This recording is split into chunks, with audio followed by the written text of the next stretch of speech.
আজকের ভিডিওটা অত্যন্ত গুরুত্বপূর্ণ। আজকের ভিডিওটা হচ্ছে তোমার পরমাণুর মডেল ও নিউক্লিয়ার পদার্থবিজ্ঞান যে চ্যাপ্টারটা আছে, এই চ্যাপ্টারটা থেকে অত্যন্ত গুরুত্বপূর্ণ একটা টাইপের এমসিকিউ দেখানোর চেষ্টা করব। টাইপটা খুবই ইম্পর্ট্যান্ট। তো এখানে এমসিকিউ হ্যাক্সটা দেখার সাথে সাথে তোমরা এখান থেকে হাতে ক্যালকুলেশন যে ব্যাপারটা আছে এটা শিখতে পারবা ইনশাল্লাহ। তো হাতে ক্যালকুলেশন তোমার ফিজিক্সে ভালো করার একটা প্রধান হাতিয়ার। হাতে ক্যালকুলেশন তোমাকে অবশ্যই শিখতে হবে। তো ইনশাল্লাহ আশা করা যায় তোমরা এই টাইপটা তোমার রাজশাহী বিশ্ববিদ্যালয় C unit, GST unit, Chittagong বিশ্ববিদ্যালয় ইউনিট, জাহাঙ্গীরনগর বিশ্ববিদ্যালয় ইউনিট, এখানে কোনো না কোনো জায়গায় এই টাইপটা থেকে একটা প্রবলেম পাবাই ইনশাল্লাহ, আশা করা যায়।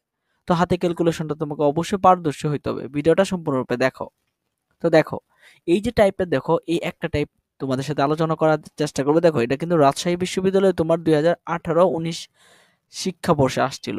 তো দেখো, এখন এখানে দেখো এটা আনসারটা কত আসতেছে তোমার 7.2। তো এখন দেখে দেখে আমরা কিন্তু আনসারটা বলে দিলাম যে 7.2। এখন পরীক্ষার হলে আমি কিভাবে করব? তো দেখো, একটি রেডিও আইসোটোপের অর্ধায়ু দিয়ে আছে হচ্ছে 5 দিন।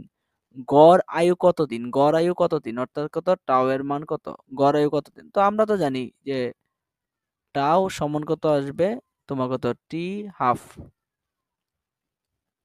ওই পয়েন্ট কত, 693। এখন দেখো, সূত্র তো আমার হচ্ছে এইটা। তো এখন দেখো অর্ধায়ুর মান দিয়ে আছে কত, আছে 5। এখন দেখো এখান থেকে দেখো 0.693। এখন এখান থেকে আমি ক্যালকুলেশন করে কিভাবে আমার মানটা বের করবো? অপশন দেখো, এখানে 2 পয়েন্ট কত 5 আছে, 16 দশমিক কত 3 আছে, 7 দশমিক কত 2 আছে, 32 দশমিক কত 6 আছে। এখন আমার কোনটা হবে আনসার, এটা আমি কিভাবে একটু আইডিয়া করতে পারবো যে আমার এইটাই হবে আনসার? দেখো, এখানে মানগুলো কিন্তু অবশ্যই উত্তরগুলো দেখো বিভিন্ন ডিফারেন্সটা অনেক বেশি বেশি আছে। তো আমি যদি একটু কাছাকাছি যাইতে পারি ক্যালকুলেশন করে, মানে এক্স্যাক্টলি না পারলেও একটু কাছাকাছি যাওয়ার চেষ্টা করব। কিভাবে? দেখো, এখানে কত, 0.693 আছে। তো আমি এটাকে ধরে নিব 0.5, ধরে নিলাম 0.5 এর কাছাকাছি আছে। তো ধরে নিলে তো সমস্যা নাই, ধরাধরি কাজটা করতে হবে। তুমি ক্যালকুলেশন যদি ভালো করতে চাও তো ধরাধরি কাজটা করতে হবে। 0.5। তো 0.5 মানে কত, আমরা এভাবে লিখতে পারি না? 5 বাই কত, 5 বাই 0.5 কে লিখতে পারি হাফ, এইভাবে আমরা লিখতে পারি না? অবশ্যই কিন্তু লিখতে পারি। তাহলে এখানে 5 গুণন কত হবে, 2 বাই কত, 1। অর্থাৎ দেখো তোমার এখানে কত হবে, তোমার 10। দেখো তো ভাইয়া, এখানে 10 এর কাছাকাছি কোনটা আছে? 10 এর কাছাকাছি, 10 এর কাছাকাছি এটা আছে না? এইটা আছে, এইটা আছে, এটা আছে, এটা তো কিন্তু না। তাহলে দুইটার মধ্যে দেখো 10 এর কাছাকাছি কিন্তু তোমার এইটা আছে, খুব কাছাকাছি, খুব কাছাকাছি আছে তোমার এইটা। দেখো আমার আনসার কিন্তু হয়ে গেছে। তোমরা দেখতে পারছো?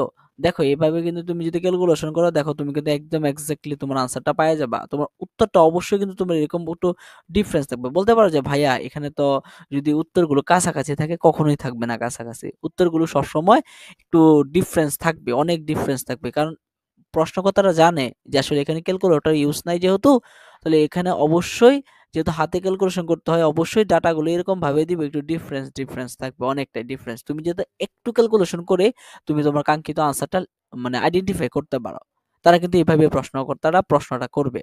অবশ্যই কিন্তু অপশনগুলো সেভাবেই দিবে। তো আশা করি এইভাবে যদি তোমরা একটু রিয়েলাইজ করার চেষ্টা করো, এমসিকিউতে ভালো করবাই ফিজিক্সে, এবং হাতে ক্যালকুলেশন তুমি পারদর্শী হবাই। দেখতে পারছো কিভাবে হাতে ক্যালকুলেশনটা তোমাদেরকে শিখাই দিলাম। তো এরকম ভিডিও পেতে আমাদের চ্যানেলটা অবশ্যই সাবস্ক্রাইব করে রাখো। আর নতুন নতুন অনেক ক্লাস পেতে চাইলে এবং প্লেলিস্ট সুন্দরভাবে সাজানো গোছানো পেতে চাইলে আমাদের কোর্সগুলোতে ভর্তি হয়ে যাইতে পারো। তো আজকে এই পর্যন্ত, সকলে ভালো থাকবো। আসসালামু আলাইকুম।